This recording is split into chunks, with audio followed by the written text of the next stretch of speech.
Ekuseva fethu company izolo bekuyimi namhlanje yimi nakusasa kusesenjalo.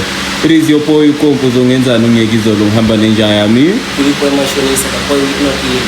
Today we have Mr. Skomplaas, Mpumalanga's biggest event organizer.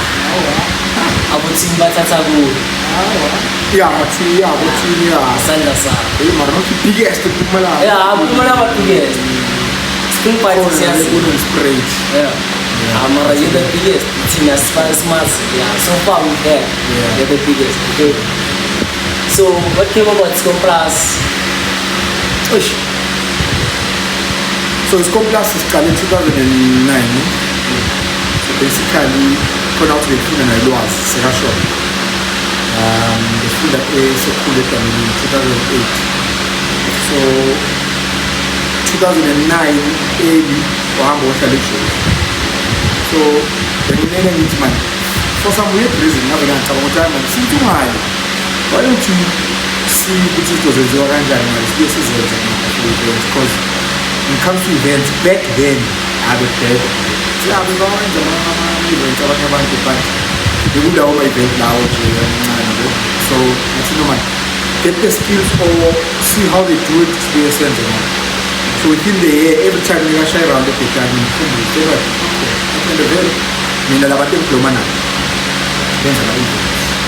we saw it from there. Sakona was the first 7 or 8 years, which is a winter. And then we started to look, okay, let us do the events. Kamaletu, my other partner, of course, not was like, Skomplaas, because of a music cast. So, but the original meaning of Skomplaas means on Skomplaas Plaza. It's an African word. Skomplaas Plaza. Because Aboko Garan Abukude Bakalima Plaza. Susa Plaza in Babaleta, the Lokishi. That's why my Lokish is an Skomplaas. Because Masuba, the Plaza is the Babaleta. Okay. I see that you were a church boy. Mongezi is okay. You were a drama.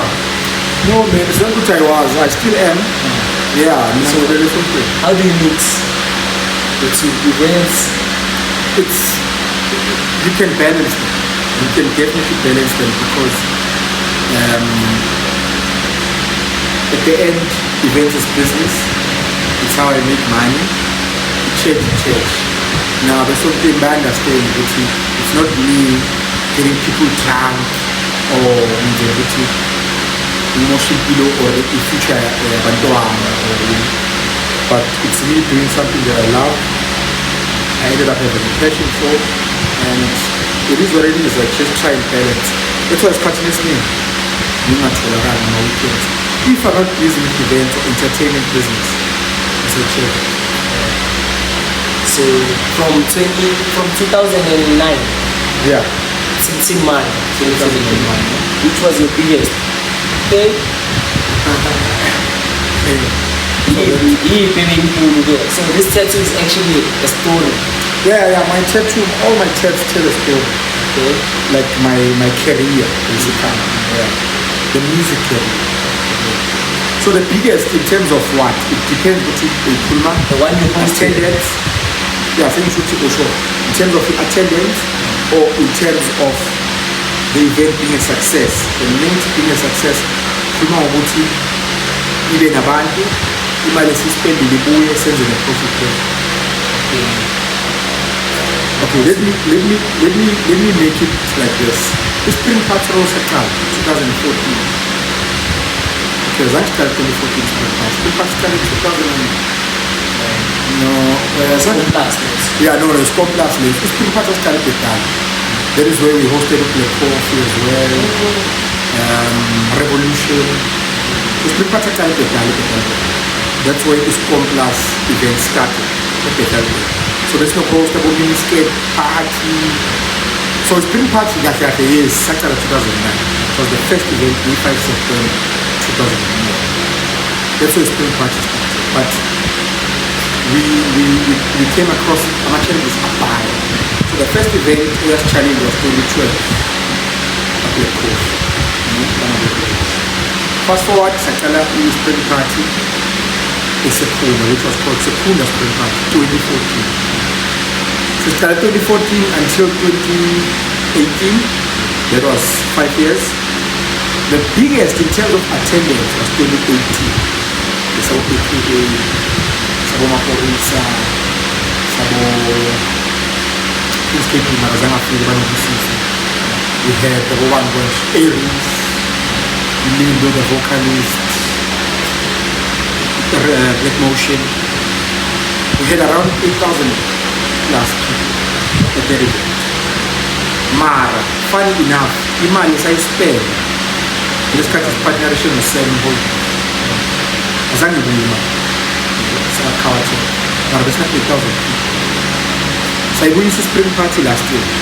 That's going to be 2022 because of COVID. It was last year.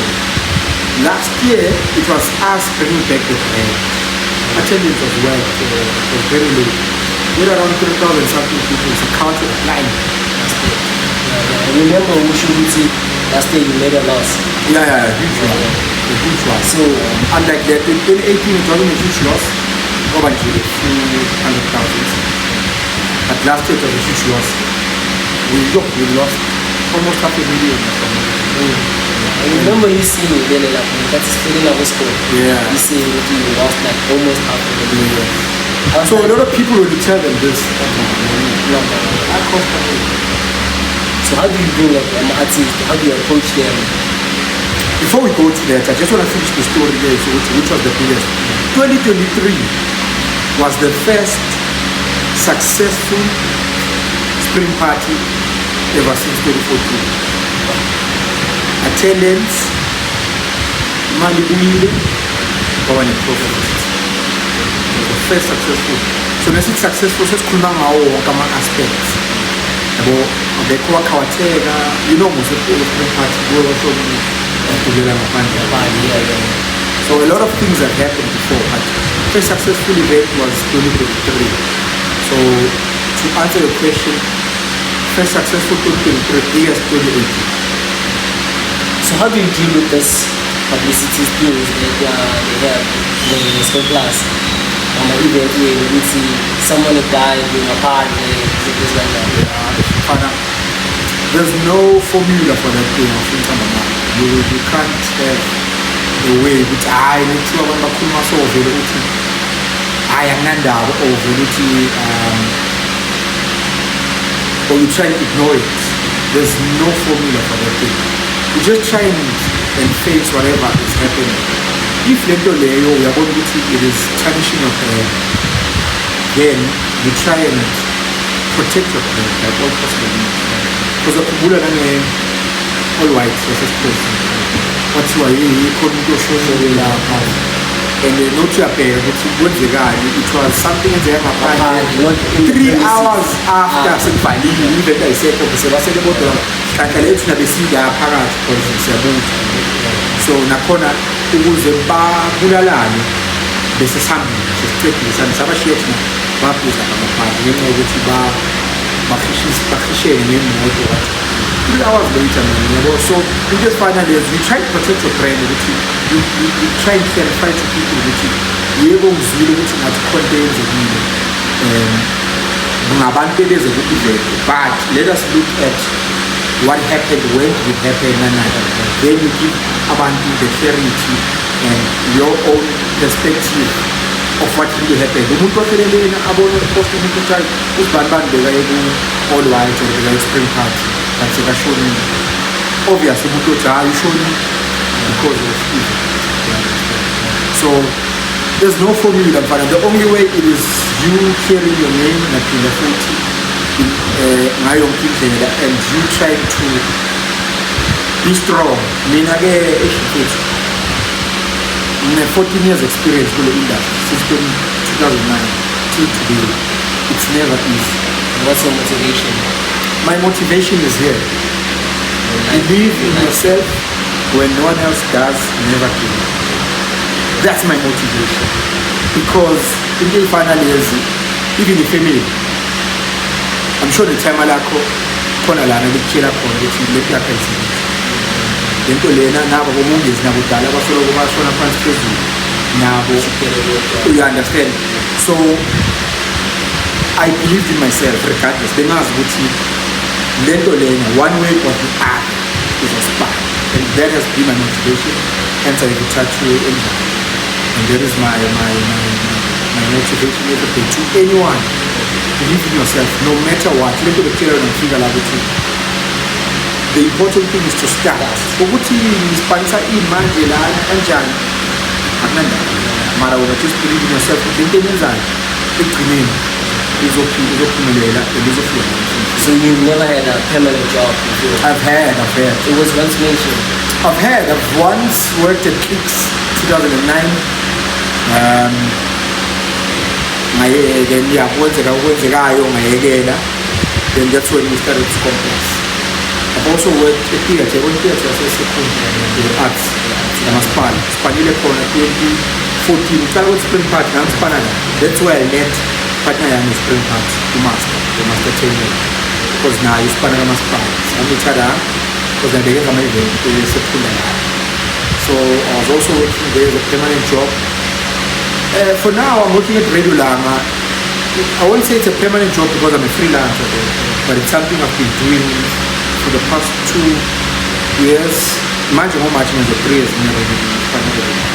So we can say it's permanent, but I'm a freelancer. So how do you deal with everything, the pressure of the event, like going by every single event, belong at the event? Yeah. How do you deal with everything? Basically, in a team or you hire people to do certain stuff. So Skomplaas ni one. Sakala sisi wahamba sabana naye mapartner manye yabo njalo then finesse new one. So whenever we have an event, I have to hire a team. You hire someone that's gonna make sure that everything is communicated with a service provider. When it comes to certain things like the artists, and I deal with that. Even I'm a service provider, I talk to them and then obviously hand them over. It's okay. From now on, you're gonna be working with this person, or you're gonna be communicating with this person, and then now we hire people. But from next year, I'm sharing this. Abantu abafuna ispan within this industry. I'm going to be opening up for that. But obviously, Sikala somewhere. If ufuna along the way, you also welcome. So from next year, I'm building a team. That's what I mean. I'm building a team from next year because Bonile family, one it doesn't help, and it doesn't make things which is a bit easy. Instead, we are more difficult instead of it easy. But from next year, no. So when you say that you open your jobs maybe you're looking for a team, is it like the young ones or like the young? No, man, it's I'm not gonna select which abangana abadala. You understand? But it's basically someone. For example, who unayo experience already kusha. But if it's someone who's suffering, then they are also welcome. Even young ones, because now at the end we need to groom ama young ones so that now they are interested in this thing. And the other business that I think you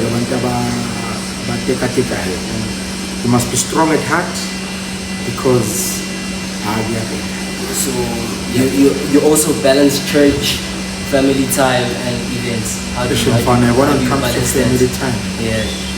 I know family time. I've recently started to I need to balance between my businesses. I won't count church as much because church is great. Whenever I want to go once in a while, I go once in a while.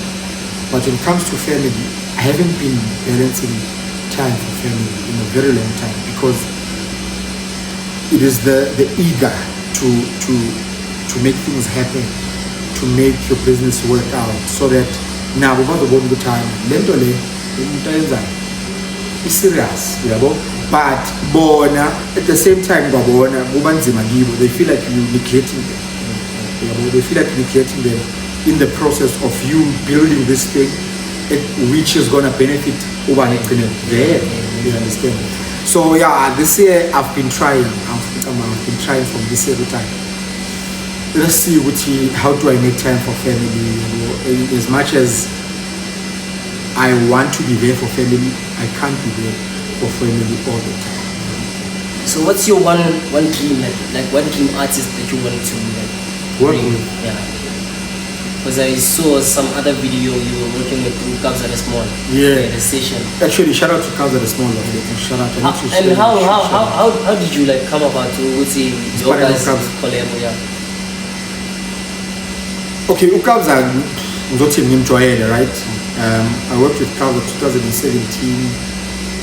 I'm being a master of time. So that's not a poll level. I'm just saying, vote for one. And someone suggested him. I think only shares suggested Kabza. And then people voted for him. That's when I started knowing him. And then at first things didn't start in a good slate. Because of that event, whatever that happened, like they squash it, or I won't mention it. But a few years down the line, sa connector 40. I think it was 2018 who event the Skomplaas in Middleburg. When I saw him there, we exchanged numbers again, and then Sakala Fuchi time. Whatever that you can do, let us do it. Booked him 2019 at the peak of Msho. He came through 1 January, Betali, and then he rocked. And then for the collaboration, it was something that we spoke about last year. It made it last year, but because is a busy man. Kabza is a busy man, and then it couldn't happen. And then this year again, I said him sharing time with so what about watching the video? I look too busy. Kept on being persistent. Let's try this thing. Let us see what's happening. So now he understands what he was the one who machine of food. We tell that Kumbu with spring parties has been then to be your back then says it because of COVID and then yeah, that's how things started. Which day I communicate now and then in Shairanga so the German also sort those things out, and then yeah, that's how the collaboration started. So for an artist, like my dream, it's Lil Wayne, bro. Yeah. He's old now. Yeah, I know. That's one guy I've always had a dream or planning about. One day I see myself whether I'm a production, like Lil Wayne or something. Whatever that's gonna happen for me to work close to him, sharp. So you're into hip hop, I think. I'm into hip hop. No, I love all sorts of music. I'm a sound engineer by profession, so I music. But good music, not good but it's not my kind of taste. But if you want to maybe you engineer festival, you must can. I have to, because that's my job. That's what I do. That's what I went to school for, and for the bag, I'll do it. But for the bag, yeah, for the bag, of course. At the end, you must. So you need to make sure you must have income streams as much as possible. If you listen to the East, you to that. Back to the Abashisa. Groomed by you.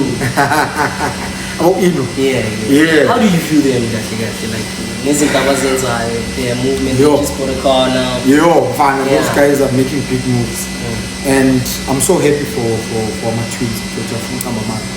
I can't even remember how I met the guys, but they would normally remind me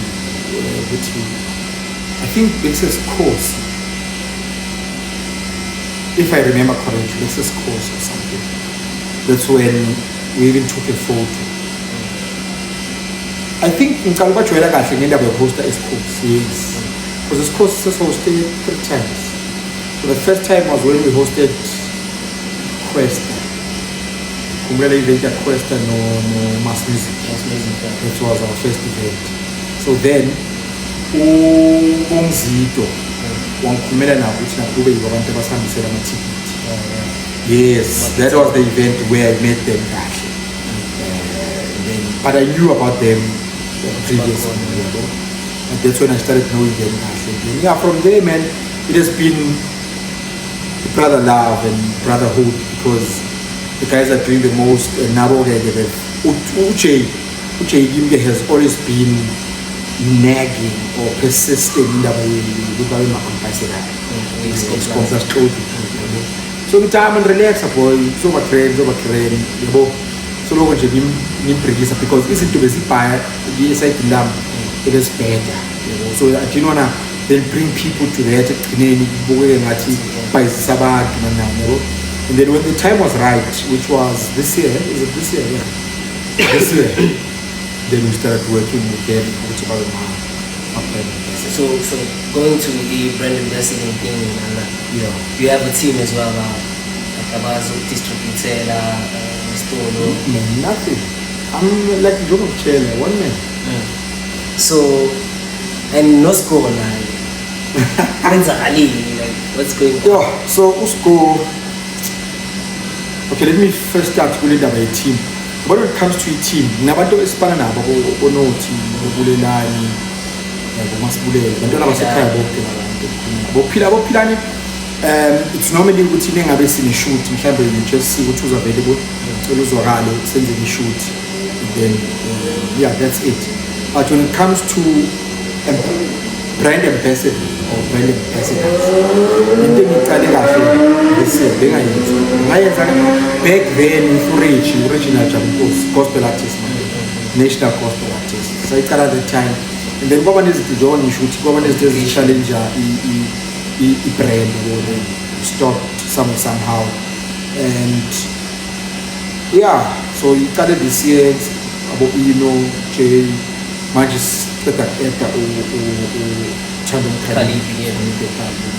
so you see slowly but surely I'm bringing the young ones which is spanning now attracting more customers. Exactly because when you look at it the young ones are the ones are doing it and they're dominating big time right now so slowly but surely we're just looking into that in terms of what is cool. We're going to grow the brand.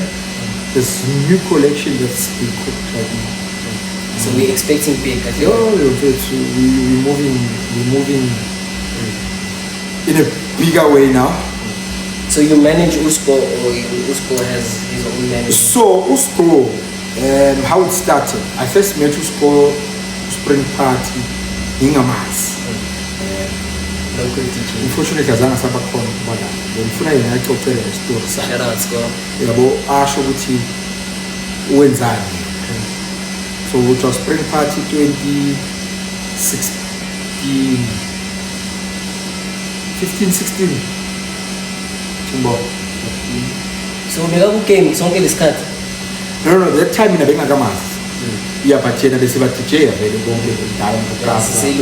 Ngabofana. Yeah lapho vele yasase vele local. So what happened was bekunentabo speaker beyiphumile uspeaker esibheke ku VIP side. So walokuthi sisuke stage I'm not sure if someone tripped over the cord or something yaphuma. So yena bekuyindlela yakhe yokumngena mina ngingamazi. Man phela Shaman lapha ku intambo beyiphumile lapha ku speaker so ngase ngibise. So mina ngibhizi mfethu ngathi I know mfethu short ngiyabo ngamdlulisa. So then when you started working wangikhumbuza ukuthi lo yakhumbula kune outlet ngestambo so bekuyini nje and mina ngicela ukusipana 2017 yabo nakhona ufanga time anale outside shaya hip hop ngithi amadala ngibona kuma status wabantu kuma WhatsApp awuzwakala luckily wathi nikadlala bengidlalela around the so move around la sibeke khona oshayini into lapho futhi shayini into immediately wathi ngiyaqeda ngathi wathi ngicela mina nawe kesidibane sihlale phansi lesikhuluma sibone ukuthi business ikhaya. So we're still working. Yeah, somehow we got challenges a few years ago. Then we stopped. Again, success at Tala Future Spana 2021. Yeah. So yeah, we've been working. Yeah, man. He's been pushing. I won't say Usko Ulakon because of me. I won't take that claim.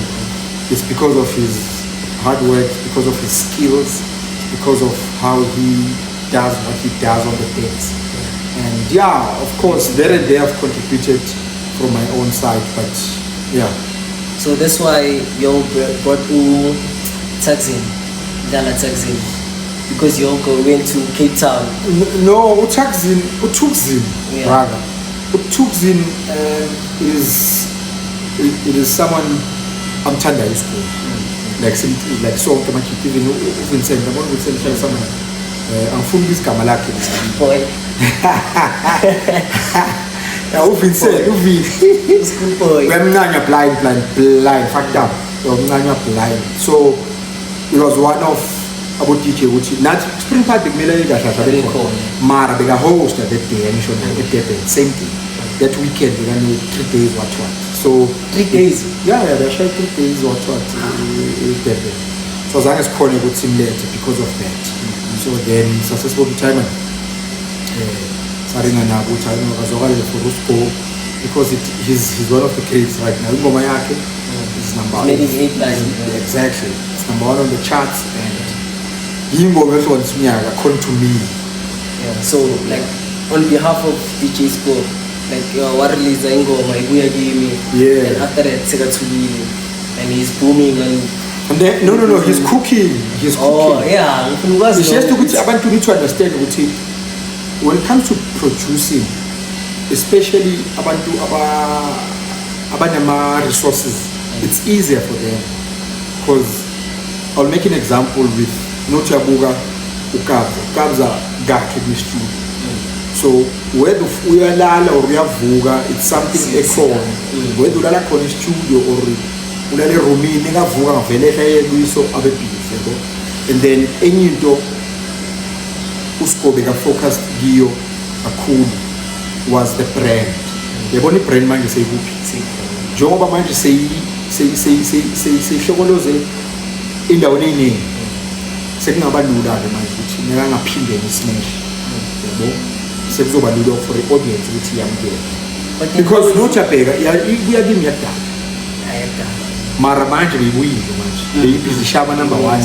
Ama videos what done in this buya Middleburg nengene endlini iku number 1 angazi top what yi number ngidlala yona ibuya you understand, and it's a song 3-4 years ago, you understand. So now I think it was during COVID. It was before and then the music video by Shooter in 2020 during COVID. Yes, you understand. So it's basically Mara Yena is cooking. One thing I can say, he is cooking. So like we brand ambassador Skomplaas. Because most of the shoots like yeah, no, like he is one of the brand ambassadors. It's just to Gucci. There are some other things that we needed to sort out about the success of So who is he working with right now? In terms of collaborations, yes. No, currently he's working with. So basically, from your perspective, like who is this teaching? Chaotic. Like I'm not being biased. I'm not being biased, not because of Sparanos or you don't have any post in Jaya. It's just to go to like you saying I feel the exposure of platform le abanye sebayitholi. You can go on his TikTok right now. You will see it's evident Abantu are only warming up to him now. Apparently understand what teacher is not only hip hop teaching. Usko dala no more music. Guy aren't you sharing a man guy maskandi. That's why I'm a hip hop set. I couldn't fuck maskandi pagat. A rock. Abanda chabu. Fata. You understand? So he's diverse, and that's why we goes. And when it comes to Amatex, ublind skill umu-DJ vele ke ngisikhuluma yabona ikhulunywa ngabo-DJ ikhulunywa ngabo-Skom ubeka abo-Skom phezulu ukuthi hayi no lowo ngu-DJ ayikho into angayazi ukuthi noma ungamnika yiphi i-DJ manje ukushayela yona clean. So one question for you, would you collab with Tindade?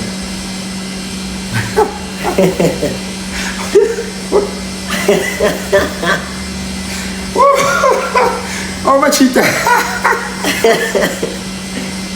Yo, okay, I didn't expect that question, Yo, I don't know, boy. I don't know. You know why I'm saying that? It has never happened. It has never been discussed at all. It has never been something that probably we have tried to even discuss. So I really don't know.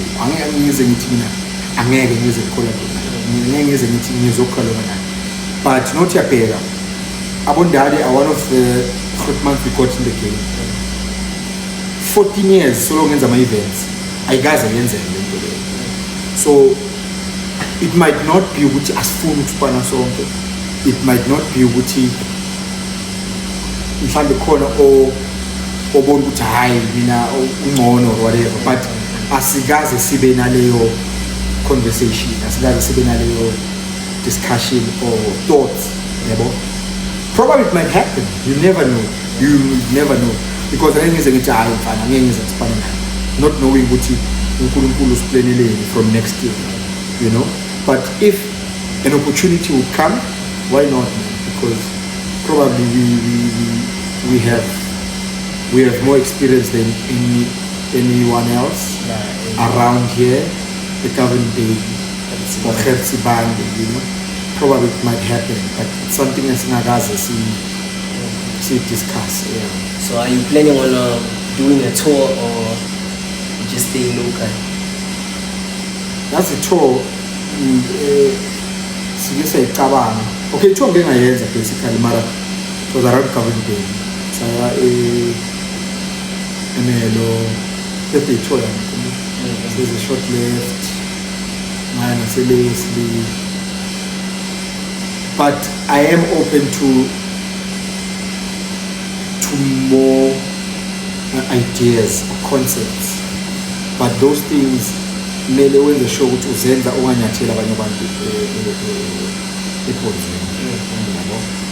So itho khona itho ngeke ngayicabanga leyo ngize ngikhulume la. Mhlawumbe izokwenzeka one day. But it's a huge tour. This is a tour for the whole of Mpumalanga. Yeah, that's all I can say. So it's coming up from 2009, from 2018, what can you tell us to install on YouTube? So, and between your event organizer, other DJs, what can you motivate that person to do that? What I can say is, man, like I said earlier on, it's to start. Abantu baniqalile manje so ni control encane lana ni laptop ejekile manje. No man, it's just I'm just being sarcastic. Mara ke yabo ine mic yenu uyabona nibambe amabhaloni lana yabona kanjani. Into ebalekile ukuqala manje.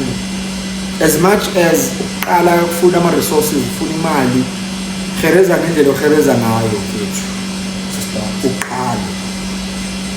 Immediately you start, people are going to recognize.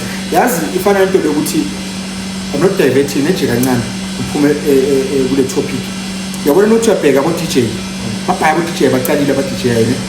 Mara with them it is a bit different ngokuthi get yourself out there. You understand? Umuntu okuma events into ebalekile ukuthi one day nabe uzibona ahosta e stadium. Into ebalekile ukuthi qala ngale ncane.